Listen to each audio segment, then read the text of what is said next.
Okay, well, thank you so very much for inviting me, and thank you, Bob, for your kind words. Well, funders might be important, but the role of funders is to support you, and your work is really our raison d'être. So, sorry. Next review. Okay, wonderful. Thank you. The IT is very important too, of course. So hello, my name is Maja Kominko. I work for Arcadia. I'm the director of cultural programs. And I'm very glad to be here to tell you about how we work, what's important for us. But one thing that I wanted to say is that I'm speaking from Arcadia perspective, and I'm here as much to tell you about our point of view as to learn from you about your points of view. Because this should be an iterative process. Only when we learn from each other, we will be able to get better at what we are doing. Arcadia is a private foundation set up by Lisbeth Rousing and Peter Baldwin in 2002. We don't fund only cultural heritage, we also fund environment. We used to fund human rights. I'm pleased to say that cultural heritage is still the largest portfolio. Since 2002, Arcadia gave almost 240 million to cultural heritage causes around the globe. But it is also important that we try to learn from each other within Arcadia. So we work closely with our colleagues in environment, and I would like to say that we are learning from them a lot. We support the heritage that is most at risk. So our funders strongly believe that because we are a private foundation, we can take risks that perhaps governmental funders accountable to taxpayers can't take. We mainly support documentation projects, and this is largely because we believe that before you do anything else, you have to know what it is that you are trying to protect. Most of our projects include capacity building, and most of them rely on a partnership between a European or American university or museum and an in-country partner. And this is not to say that the in-country partner is the one learning from the university and museum. That is, we hope they are, but there is as much as the European university or museum can learn from in-country partner as the in-country partner can learn from them. And importantly, we always require open access and long-term preservation of all data. So just to one more thing I should say, we do not accept applications. Most of our projects are very large, in excess of 2 million, and we help to set them up. We're very proud to say that Yemena is one of such projects which we help to initiate. So you can't apply to us, but you can apply to our programs. We used to have 3. As of yesterday, we have 4 grant-giving programs, which is to document languages, to document archives, both pre-industrial and modern archives, an endangered material knowledge program with a wonderfully anthropological name, which offers grant to documentation of arts and crafts and traditional skills. So what questions do we ask when people apply to our programs and when we start conversations with potential grantees? First question is, why do you want to do this? And what it is that you want, you should, and you can preserve. Our endangered languages documentation program is a good example of the variety of answers to that. So we think that you always can preserve a record, but you can't always try to preserve the heritage. There are points where it simply doesn't make sense. So if you work with a community of 10 speakers, it really doesn't, you might ask yourself, does it make sense to revitalize this language, to preserve it? And as heartbreaking as it might seem, the answer sometimes is no, because it's of no benefit to the community. And if they don't want to do this, don't force them. When projects apply to this program, they usually have to specify whether community requested revitalization. What we try to do, we support preparation of revitalization materials, but only when community requests them. So it has to be a dialogue you can't be in a position of telling the community what it is that they should do or what it is that they should preserve. This is an interesting example, and I'm putting it in because it came up in a conversation yesterday. This is a project that documents a craft of rock-cutting churches, and when we first, in Ethiopia. So this is a wonderful craft that is on a point of dying, and when the project communicated with us for the first time, they told us that it was really sad because the first thing that the workshop asked them was to bring a sledgehammer from Canada. And it wasn't that terrible that the craft was going to die because the people will stop using traditional tools. But you have to ask yourself, do we have right to kind of museumize these people, or should we give them the same rights that we give ourselves and let them move on? And it's sad that the craft, which is really wonderful, is going to die. But after all, we don't build Gothic cathedrals anymore, and perhaps we shouldn't expect that of people in Ethiopia as much as we would like to preserve quirky and exotic.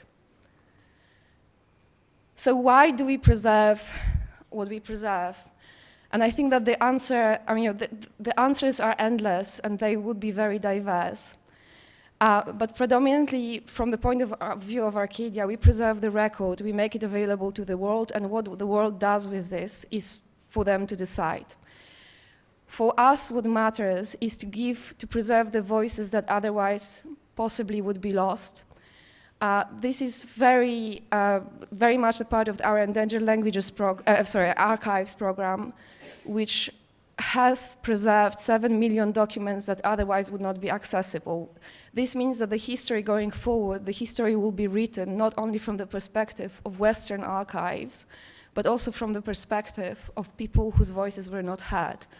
One of my favorite projects here are archives in Sikkim, which is a Himalayan kingdom which became part of India in 1975. The history of Sikkim, until recently, was written purely from the perspective of British colonial archives.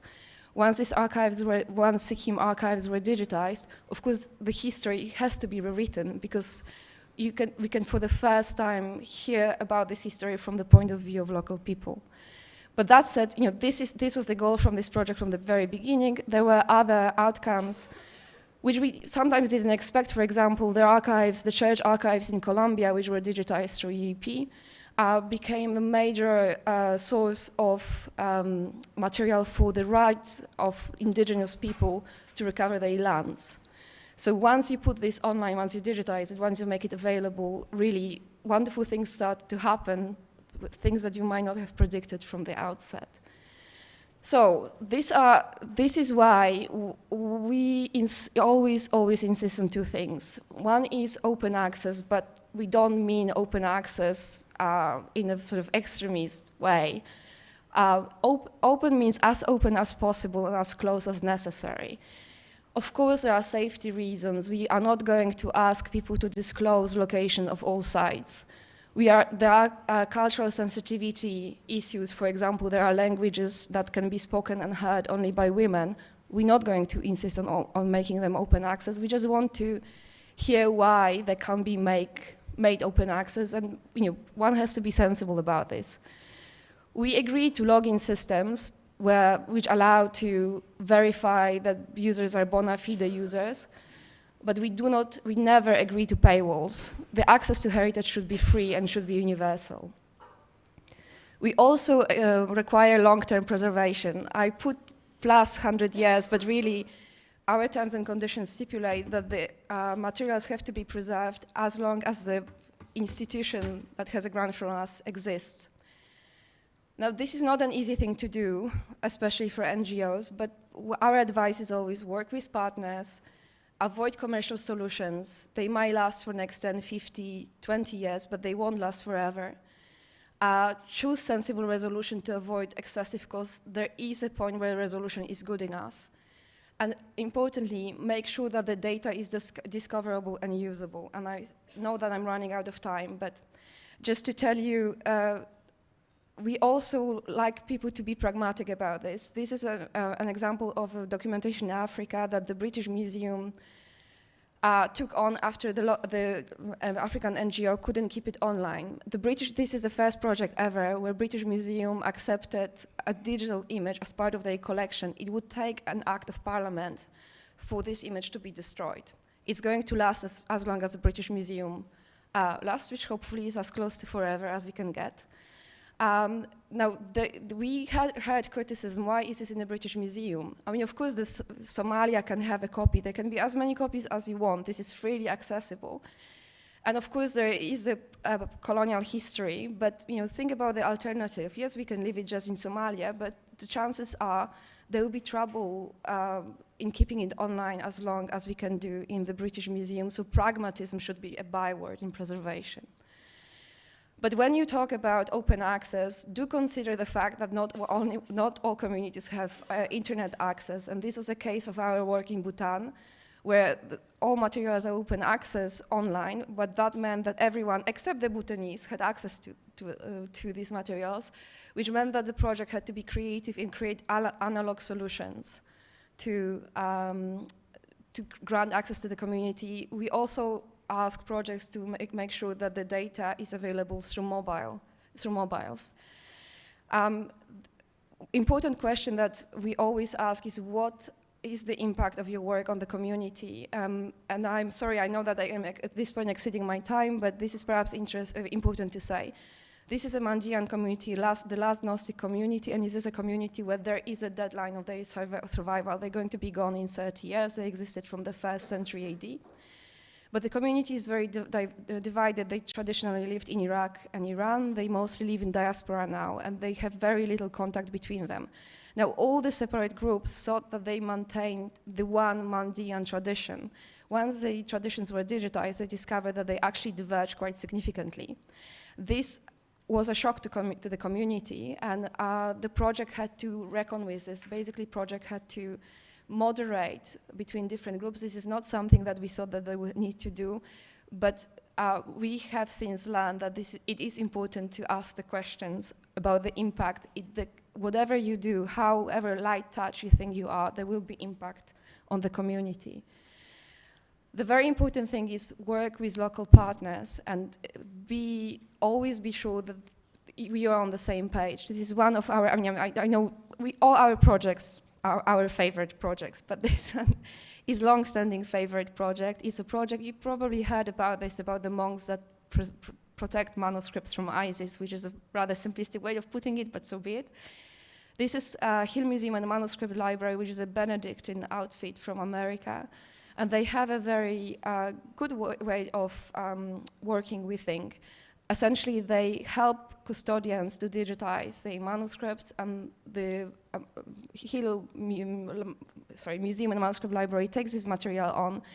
But the degree of access, well, everything is accessible, but then whether you give rights for publications to others, that depends on the custodians. So they make decisions about if things are possible to publish or not. They still retain a degree of control over these collections.